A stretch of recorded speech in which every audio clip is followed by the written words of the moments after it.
The next level up from energy is knowledge. So the best use of your time and energy is to acquire knowledge on how to maximize time and energy as the first stage of your life. Does this make sense? It's all tying together. So knowledge, there are things that you can do to maximize your knowledge. Now, knowledge isn't just about picking up a magazine and learning about the latest celebrities and what they're doing with their lives. Knowledge is actual useful, applicatable knowledge that you can take with you and start applying the minute you're done with it. And there are things you can do to accelerate how you acquire knowledge. And there are some things that take a long time and are very painful to learn, and there are some things you can do that allow you to acquire knowledge that's been consolidated. Somebody's entire lifetime, for example, can be written in a book. You can read the book in less than a week and know what that person knew over their entire lifetime of experience and trial and error. So there are things that you can do at the knowledge level, again, exercises that we'll cover, that will help you become more effective at acquiring the knowledge you need to live with maximized time, maximize energy, and the next level that we're going to talk about above knowledge, which is connection. And there are 3 levels of connection now. There's connection with self, there's connection with others, and there's connection with God or the infinite intelligence or the spiritual energy that's all around us.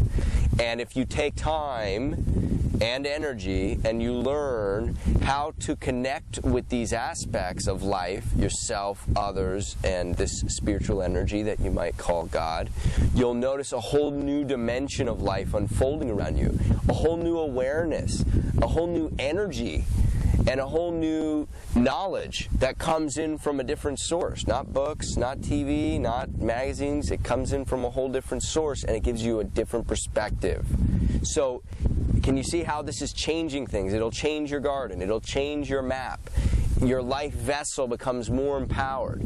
Now we go up from time, energy, knowledge, connection with self, connection with others, which is actually how you can actually connect with this spiritual energy through others. In your relationship with others, you find this energy.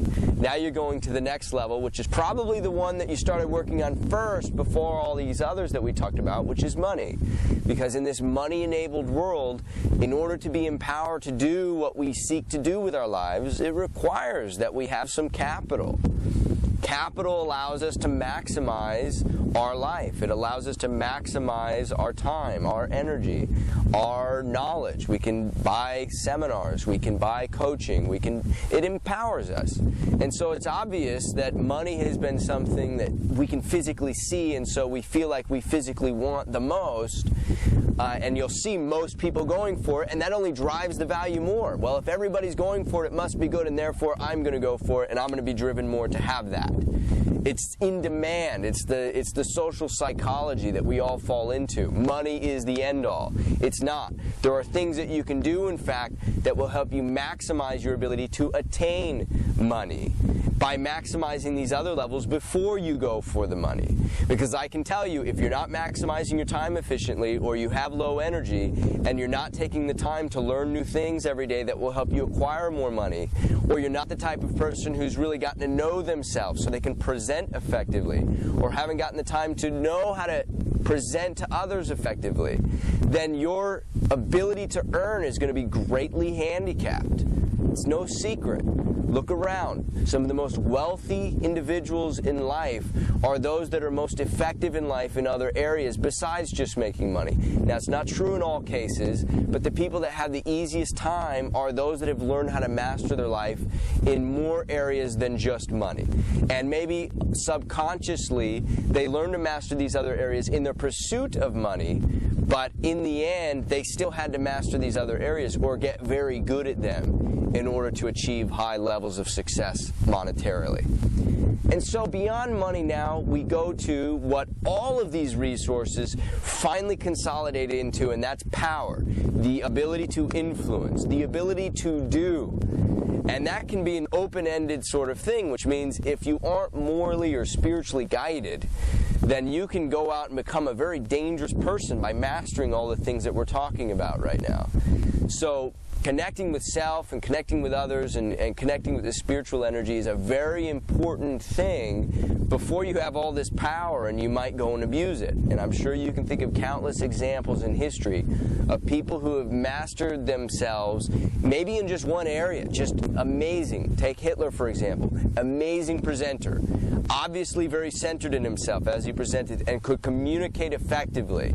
Had a vision, was maximizing his time or his energy. He was taking control of these certain aspects of himself, but he wasn't morally or consciously guided, and he used this power for corrupt purposes. And so you can take this, and it's like a gun. You can take it and you can use it effectively, or if there is effective uses of guns, which are very rare, but you get my point.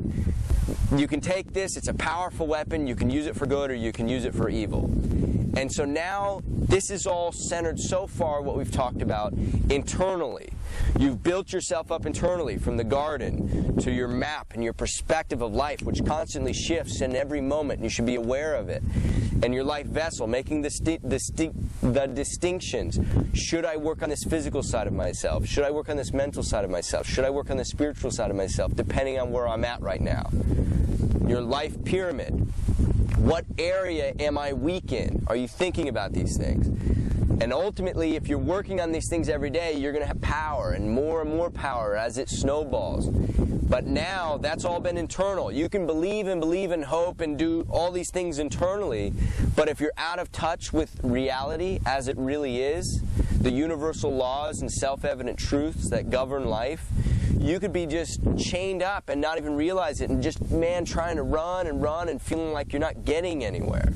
And that's where it becomes important to become aware of reality as it really is, trying to get the most accurate perspective on reality possible. Remember, your map is never the territory, but you can do your best by developing a deep frame of reference from all of those around you, through the news, through your books, just developing the deepest frame of reference possible of what universal laws and self-evident truths govern reality, so that you can go with that flow, so that you can use those laws in your favor. Now, what do I mean? Well, the first thing is all the resources that we just talked about have specific things that you can do to maximize them. It's no secret once you understand them. I mean, the knowledge is out there, but putting it all together in this integrated philosophy maybe hasn't ever been done before, or not in the way that I'm doing it. And so this opens your eyes a little bit more of what reality is really like. Are you getting my point? I'm giving you a deeper frame of reference based on my own hunger to understand reality and understand how to use it in my favor or others' favor. And in fact, the more you actually do for others, and this is part of that universal reality, the more actually comes back to you. And you find that through experience. And you find that through asking others who have achieved everything they want. How did they do it? Again, developing that deep frame of reference. If you don't have that deep frame of reference, you act from ignorance. And when you act from ignorance, you are going against universal law, and it's going to be an uphill battle your entire life. Understand what we're talking about here.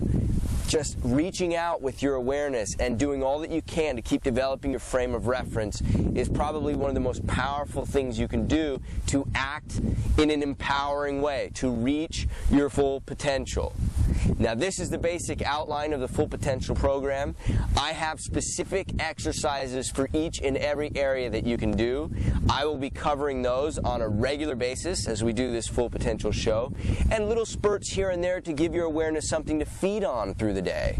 You'll be amazed at what you can do with your awareness if you just hold high-value thoughts in your mind on a regular basis, what you can extract from that. Even if I give you 1 or 2 sentences, if you hold those high-value thoughts in your mind and reflect on them, you'll get far more from them than what I could give you in an hour or 2 of speaking about full potential. It's what you can learn internally from reflecting upon it, giving it the best energy that you can as you're trying to learn from it. How can this be valuable? How can I learn from this? And giving yourself that gold nugget to reflect on every day. That's what the Full Potential show is about. I hope this introduction has excited you enough to join me as we continue to raise human potential. It begins with life potential and it ends with world potential. And we'll talk about that more in the next show. Thank you very much for your time. Take care.